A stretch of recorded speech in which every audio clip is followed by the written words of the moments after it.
अस्सलामुअलैकुम, welcome to my channel science emporium. आज के इस लेक्चर में हम कंटिन्यू करेंगे स्केलर्स एंड वेक्टर्स को। तो सबसे पहले आज हम पढ़ेंगे प्रॉपर्टीज ऑफ वेक्टर्स, जो कि हमारे पास 4 इन टोटल है। एडिशन ऑफ वेक्टर्स हैं, सब्ट्रैक्शन ऑफ वेक्टर्स हैं, मल्टीप्लिकेशन ऑफ वेक्टर्स हैं, इक्वालिटी ऑफ वेक्टर्स हैं। तो बिना टाइम ज़ाया किए शुरू करते हैं।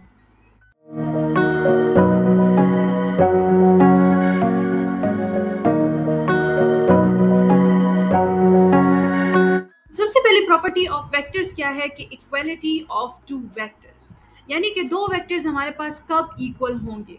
तो यहाँ लिखा हुआ है कि for many purposes two vectors A and B may be defined to be equal if they have the same magnitude and if they point in the same direction. जैसे कि आप इस फिगर में देख सकते हैं कि जितनी भी हमारे पास लाइंस हैं, हमने पहले भी पढ़ा है कि लाइंस जो हमारे पास होंगी वो मैग्नीट्यूड को शो करेगा, और जो हमारे पास ये एरो होगा वो उस वेक्टर की डायरेक्शन को शो करेगा। ठीक है, तो हमारे पास अगर आप देखें तो सब जो हमारी लाइंस हैं, इन सब का मैग्नीट्यूड, इन सब का लेंथ जो है वो सेम है। मींस कि जितने भी यहाँ पे हमने वेक्टर्स लिए हुए हैं, इन सब का मैग्नीट्यूड सेम है। आल्सो ये सारे के सारे 4 के 4 वेक्टर्स डायरेक्ट कर एक स्पेसिफिक डायरेक्शन में इन द सेम डायरेक्शन मूव करें, पैरेलल टू ईच अदर। तो हमारे पास हम क्या कहेंगे कि जो हमारे वेक्टर्स हैं उनका मैग्नीट्यूड और इन दोनों का जो डायरेक्शन है वो इक्वल है। इट मीन्स दैट कि ये वेक्टर्स जो हमारे पास है ये इक्वल है टू ईच अदर। ये आप नेक्स्ट लाइन देखिए, that is A vector is equal to A vector, ये डायरेक्शंस को शो करे only if the magnitude of A is equal to the magnitude of B. ठीक है, and if a vector and b vector point in the same direction along parallel lines. So these are the three conditions necessary for the equality of two or more vectors. ठीक है, अब ये property हमें क्या benefit देती है? तो ये प्रॉपर्टी हमें अलाउ करती है कि हम किसी भी वेक्टर को parallel to the other vector कहीं पे भी मूव कर सकते हैं विदाउट अफेक्टिंग द वेक्टर। ठीक है, अब सपोज कि अगर मैं ये वाला जो हमारा वेक्टर है, सपोज इसको मैं उठा के यहाँ पे लगा दूँ, ठीक है, इसी के पैरेलल ही होगा, वो डायरेक्शन भी मैं चेंज नहीं करूँगी, बस सिर्फ मैंने इस वेक्टर को उठा के यहाँ पे रख दिया है। तो इससे इनमें से एक वेक्टर पे भी इफेक्ट नहीं पड़ेगा एंड इस वेक्टर खुद पे भी इफेक्ट नहीं पड़ेगा, क्योंकि ना तो इसका हमने मैग्नीट्यूड चेंज किया है, ना हमने इसकी डायरेक्शन चेंज की है, जस्ट हमने इसको एक्सिस में उठा के यहाँ पे रख दिया है। तो ये हमारे पास एक बेनिफिट है इक्वालिटी ऑफ वेक्टर्स का कि अगर आप डायग्रामेटिकली उसको कहीं पे भी बना के शो कर दो, it would not effect the property of that vector, its effect और इट्स डायरेक्शन। ठीक है, so this is the equality of two vectors. Okay, तो नेक्स्ट प्रॉपर्टी है एडिंग वेक्टर्स। तो हमारे पास क्या है कि the rules for adding vectors are conveniently described by graphical method. ठीक है, हम ग्राफिकल मेथड को यूज़ करते हुए हम वेक्टर एडिशन हमेशा करेंगे। ठीक है, सबसे पहले हम क्या करेंगे, इसका प्रोसेस क्या है कि हम कोई भी वेक्टर ले लेंगे, वेक्टर ए ले लेंगे या बी ले लेंगे। ठीक है, कोई भी दो वेक्टर्स लेंगे। ऑफ कोर्स एडिशन के लिए हमें दो मिनिमम वेक्टर्स चाहिए होंगे, दो मिनिमम क्वांटिटीज़ चाहिए होंगी। तो हमने कोई भी दो क्वांटिटीज़ ले ली है, बी टू वेक्टर ए ले लिया है या ए टू वेक्टर बी ले लिया है। Order doesn't matter in addition. ठीक है, तो हमने क्या कर देना है कि सबसे पहले हमने वेक्टर ए को कंसिडर करना है और उसको ग्राफ पेपर पे ड्रॉ कर देना है with its magnitude represented by convenient length scale. ठीक है, एक कन्वीनियंट लेंथ स्केल को सेलेक्ट करके हमने वेक्टर ए जो है उसका हमने मैग्नीट्यूड जो है वो डिस्क्राइब कर देना है और ग्राफ पेपर पे ड्रॉ कर देना है। सही है, इसी तरह हमने सेम मेथड वेक्टर बी के लिए भी यूज़ कर देना है। फिर हम क्या करेंगे कि जो हमारा वेक्टर बी है उसकी जो टेल है वो वेक्टर ए की हेड के साथ हम कनेक्ट करेंगे। ये देखते हैं हम फिगर 3.6 को। तो फिगर 3.6 में आप देखेंगे हमारा वेक्टर ए है और ये हमारा वेक्टर बी है। हमने वेक्टर ए की जो टिप है वो हमने कनेक्ट कर दी है वेक्टर बी की टेल के साथ। ठीक है, अब इसी तरह आपने इसका रिजल्टेंट भी ड्रॉ करना होगा। तो वो रिजल्टेंट आप कैसे ड्रॉ करोगे कि आपने जो आपका रिजल्टेंट आएगा ए प्लस बी वेक्टर एडिशन, वो आपके पास किस तरह से ड्रॉ होगा कि आपने रिजल्टेंट की टेल जो है वो वेक्टर ई के ए की टेल के साथ कनेक्ट कर देना है और जो आपका रिजल्टेंट है उसका हेड आपने कनेक्ट कर देना है वेक्टर बी के हेड के साथ। तो इस तरह से आपने वेक्टर एडिशन में अपनी क्वांटिटीज़ का ग्राफिकली रिप्रेजेंटेशन शो करना है। ग्राफिकली उनको शो करना है कैसे कि आपने दोनों वेक्टर्स को ड्रॉ कर देना है by joining their head to their tails, and फिर आपने जो रिजल्टेंट है उसको tail to tail and head to head connect करके अपना ग्राफ बना लेना है, अपनी फिगर बना लेनी है। अब यहाँ ज़रूरी नहीं है कि आपके पास सिर्फ और सिर्फ दो ही वेक्टर्स हों हमेशा। आपके पास दो से ज़्यादा वेक्टर्स भी आ सकते हैं, जैसे कि आप नेक्स्ट फिगर देख सकते हैं, यहाँ पे आपके पास 4 वेक्टर्स हैं, आपके पास वेक्टर ए है, बी है, सी है, डी है। कनेक्टिंग हमने या कनेक्शन हमने वैसे ही किया कि हमने वेक्टर ए का हेड जो है वो वेक्टर बी की टेल के साथ कनेक्ट किया है, वेक्टर बी का हेड वेक्टर सी की टेल के साथ, और वेक्टर सी का जो हेड है वो वेक्टर डी के टेल के साथ हमने कनेक्ट किया है, ठीक है। अगेन जब हम इन चारों का रिजल्टेंट ड्रॉ करेंगे तो हमारे पास जो है फर्स्ट वेक्टर की टेल के साथ रिजल्टेंट कनेक्ट होगा, रिजल्टेंट की टेल फर्स्ट वेक्टर की टेल के साथ कनेक्ट होगी, और रिजल्टेंट का हेड जो है वो फर्स्ट लास्ट वेक्टर की हेड के साथ कनेक्ट होगा, ठीक है। तो ये हमारे पास एक पॉलीगॉन इसको हम कहते हैं, ये बन जाएगा, ठीक है।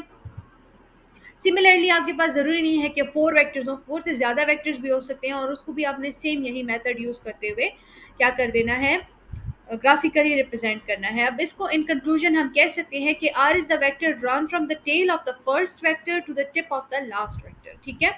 फर्स्ट वेक्टर की टेल जो है वो रिजल्टेंट की टेल के साथ कनेक्टेड होगी, और जो लास्ट वेक्टर है उसकी टिप जो है वो रिजल्टेंट की टिप के साथ कनेक्टेड होगी। अब अगर आप इसकी डायरेक्शन रिवर्स कर देंगे तो आपके पास सब्ट्रैक्शन होगी वेक्टर्स की, जो कि हम आगे स्टडी करेंगे, ठीक है। This technique for adding vectors is called head to tail method, और इस मेथड को हम कहते हैं हेड टू टेल मेथड या हेड टू टेल रूल, क्योंकि हमने देख लिया है कि हमने हेड को टेल के साथ कनेक्ट किया है, या फिर हम टेल टू हेड कनेक्शन करते हैं फॉर द रिजल्टेंट, ठीक है।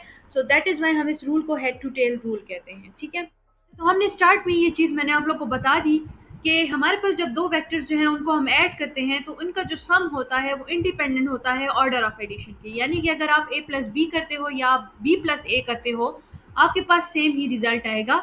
जबकि अगर आप मल्टीप्लिकेशन की बात करें तो वहाँ पे आप ऑर्डर जो है उसको चेंज नहीं कर सकते, ऑर्डर मैटर करता है वेक्टर्स को जब हम मल्टीप्लाई कर रहे होते हैं, ठीक है।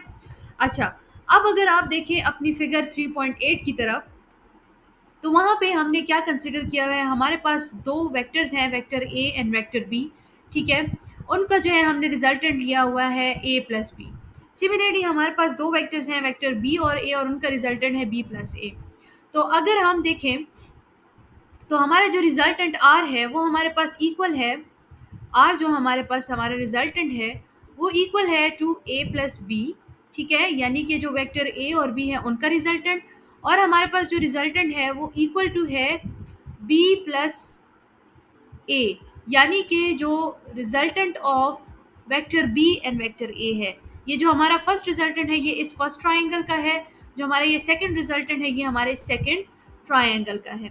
जब हम कह सकते हैं कि रिजल्टेंट जो है वो इन दो क्वांटिटीज़ के इक्वल है, तो हम ये भी कह सकते हैं कि ये दो क्वांटिटीज़ आपस में भी इक्वल है यूजिंग द ट्रांजिशन प्रॉपर्टी, यानी कि हम कह सकते हैं कि A plus B is equal to B plus ए।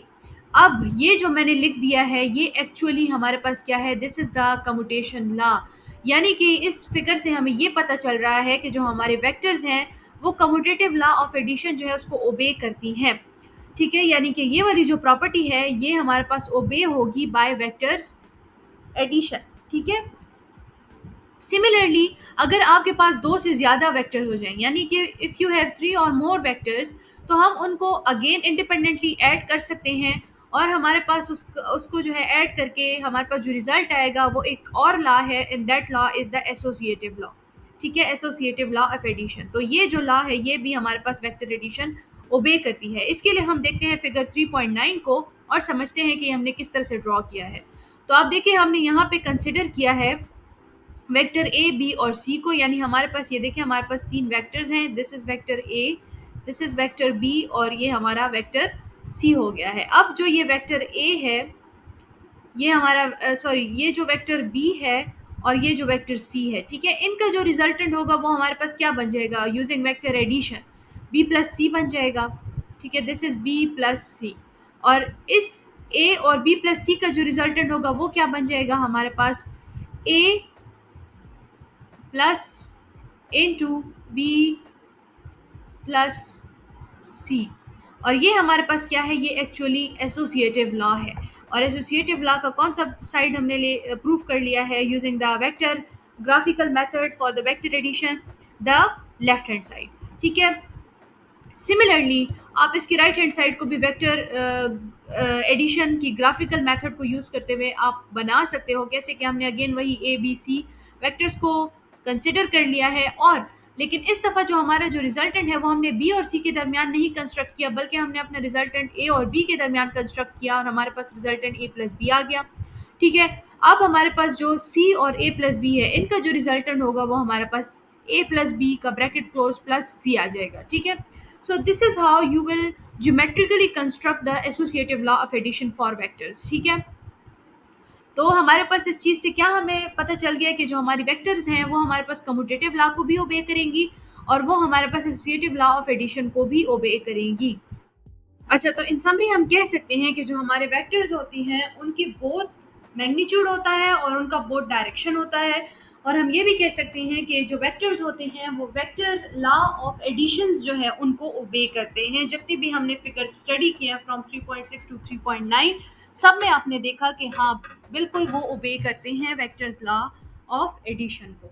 अच्छा, अब इसमें एक और पॉइंट है जो कि आपने अंडरस्टैंड करना है, और वो ये है कि आपके पास अगर दो या दो से ज़्यादा वेक्टर्स को आप ऐड कर रहे हो, तो उन सब वेक्टर्स का जो हमारे पास यूनिट है वो सेम होना चाहिए, यानी कि वो सेम टाइप ऑफ क्वांटिटीज़ होनी चाहिए। लाइक कि अगर आप वेलोसिटी और डिस्प्लेसमेंट वेक्टर्स को ऐड कर रहे हैं तो ये मीनिंगलेस है, ये ऐड नहीं हो सकते। क्यों नहीं हो सकते? क्योंकि दोनों क्वांटिटीज़ के जो यूनिट्स हैं, दोनों क्वांटिटीज़ के जो हमारे पास टाइप ऑफ फीचर्स हैं, उनकी जो प्रॉपर्टीज़ हैं वो डिफरेंट हैं। ठीक है, तो हमारे पास वो वेक्टर जो कि डिफरेंट फिजिकल क्वांटिटीज़ को रिप्रेजेंट कर रहे हैं वो ऐड नहीं हो सकते।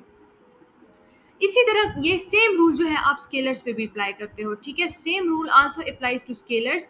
कैसे कि अगर आप जो है टाइम और टेम्परेचर को ऐड करते हो, सपोज आपके पास ये टाइम टी है जिसकी यूनिट क्या है, सेकंड्स है, और आप इसको ऐड कर रहे हो with a quantity known as temperature and its unit is kelvin K, तो ये पॉसिबल नहीं है। ठीक है, आप सेम यूनिट्स की क्वांटिटीज को ही ऐड कर सकते हो, चाहे वो वेक्टर्स हों चाहे वो स्केलर्स हों।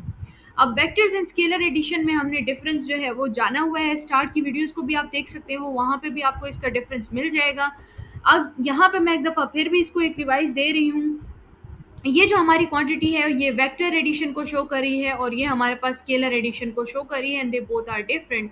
कैसे डिफरेंट है कि the first equation is a vector sum which must be handled carefully such as with the graphical method. ठीक है, जो हमारी वेक्टर एडिशन होती है उसको हम ग्राफिकल मेथड्स को यूज करते हुए क्या करते हैं, डील करते हैं। जबकि जो हमारी स्केलर एडिशन होती है उसको हम सिंपल एल्जेब्रिक एडिशन से, या फिर सिंपल अरिथमेटिक रूल्स जो होते हैं, जैसे कि हम 1 + 2 = 3 कर देते हैं, इस तरह की जो सिंपल मेथड्स होते हैं उनको यूज़ करते हैं, हम स्केलर एडिशन करते हैं। अब इसका सबसे बड़ा रीज़न ये है कि जो हमारे पास वेक्टर्स होते हैं उनकी स्पेसिफिक डायरेक्शंस होती हैं। ठीक है, जबकि जो हमारे पास स्केलर्स होती हैं उनका जस्ट मैग्नीट्यूड होता है। तो मैग्नीट्यूड को ऐड करने के लिए हमें कोई ग्राफिकल मेथड की नीड नहीं है, हम उसको सिंपल अरिथमेटिक से कर सकते हैं। लेकिन जब हम वेक्टर्स की बात करते हैं, जब हम डायरेक्शन की बात करते हैं, तो we need graphical representation. So therefore हम स्केलर्स और वेक्टर एडिशन में ये डिफरेंस हमेशा देखते हैं कि जो हमारा स्केलर एडिशन होता है वो नॉर्मल अलजेब्रा से या अरिथमेटिक से होता है, जबकि हमारा जो वेक्टर एडिशन होता है वो हमारा ग्राफिकली होता है। ठीक है, अच्छा, अब हम नेक्स्ट प्रॉपर्टी की तरफ आते हैं जो कि है सब्ट्रैक्टिंग वेक्टर्स। लेकिन उसमें सबसे पहले हम देखते हैं कि नेगेटिव ऑफ अ वेक्टर क्या होता है। तो कोई भी वेक्टर जो कि हम ऐड करते हैं, कोई भी हमारे पास वेक्टर हो, ठीक है, और वो हम ऐड करें किसी दूसरी वेक्टर के साथ और उसका रिजल्टेंट हमारे पास जीरो आए, तो उसे हम कहते हैं नेगेटिव वेक्टर ऑफ ए।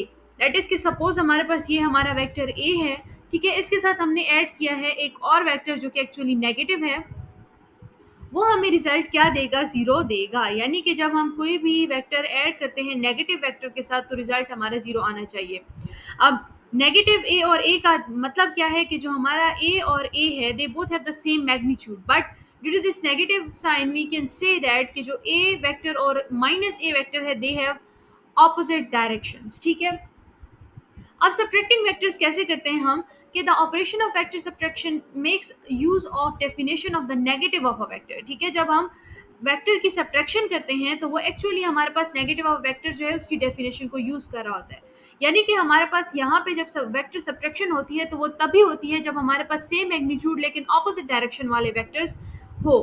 जैसे कि आप देख सकते हैं यहाँ इक्वेशन में कि हमने कहा कि जो हमारा a माइनस बी है, this shows that the vectors are being subtracted. ठीक है, लेकिन हमारे पास यहाँ पे जो ए है दैट इज ए, ठीक है, वो तो ए ही है, लेकिन जो हमारा बी है वो एक्ट कर रहा है एज ए नेगेटिव वेक्टर, यानी कि इसका मैग्नीट्यूड तो सेम है ए की जैसा, लेकिन इसका डायरेक्शन जो है वो ऑपोजिट है।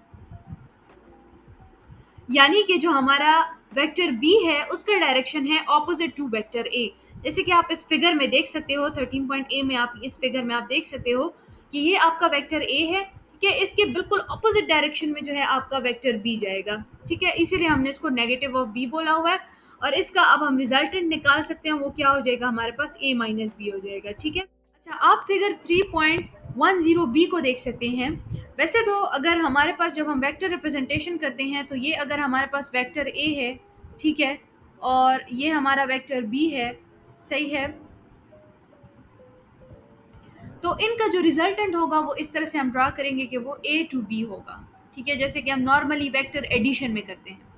लेकिन अब चूंकि हम यहाँ पे वेक्टर सब्ट्रैक्शन कर रहे हैं, तो अगर हम कोई नेगेटिव वेक्टर नहीं इंक्लूड करना चाहते और हम चाहते हैं कि हमारे वेक्टर्स दोनों पॉजिटिव रहें, लेकिन हम चाहते हैं कि हमारे रिजल्टेंट जो है वो वेक्टर सब्ट्रैक्शन का ही आए, तो हम कैसे करेंगे कि हम जो ये हमारा रिजल्टेंट है ये अभी from A to B directed है, हम इसको A to B to A direct कर देंगे, तो इससे हमारे पास ये ए माइनस बी बन जाएगा। तो अगर हम रिजल्टेंट का डायरेक्शन चेंज कर दें उससे भी हम वेक्टर सब्ट्रैक्शन कर सकते हैं, या फिर हम कोई भी एक वेक्टर जो है उसका डायरेक्शन हम opposite to the first vector ले लें, या फिर फर्स्ट वेक्टर का direction opposite to the second vector ले लें, तो इस तरह से हम वेक्टर सब्ट्रैक्शन को कर सकते हैं, ठीक है। अच्छा, अब लास्ट में हमारे पास है multiplying a vector by scalar. तो ये बहुत सिंपल है, हम कोई भी स्केलर क्वांटिटी ले लेते हैं, वो हमारे पास सपोज m है, उसको हम मल्टीप्लाई कर देते हैं किसी भी वेक्टर क्वांटिटी a के साथ, तो हमारे पास रिजल्ट जो आएगा, जो इसका प्रोडक्ट आएगा, वो एम ए होगा। यहाँ पे जो हमारे पास एम ए प्रोडक्ट आया है उसकी डायरेक्शन है, उसकी डायरेक्शन हमारे पास हमारा वेक्टर ए शो करेगा, जबकि उसका मैग्नीट्यूड जो है वो एम ए होगा, ठीक है।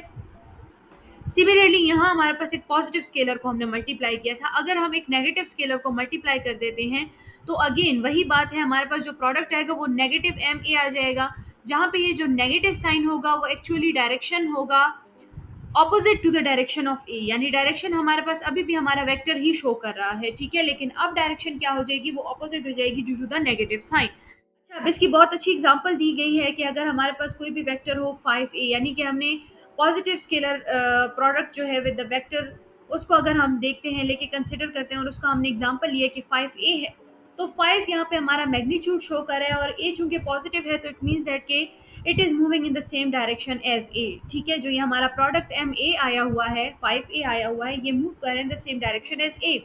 वेर एज अगर हम ले लेते हैं कि -1/3 हमारा प्रोडक्ट आया है, तो यहाँ पे 1/3 तो हमारा अगेन मैग्नीट्यूड ही है, जो कि स्केलर क्वांटिटी है, जबकि हमारा जो -a है ये हमें अब शो कर रहा है कि जो हमारा a है उसके ऑपोजिट डायरेक्शन में ये प्रोडक्ट हमारे पास मूव कर रहा है, ठीक है।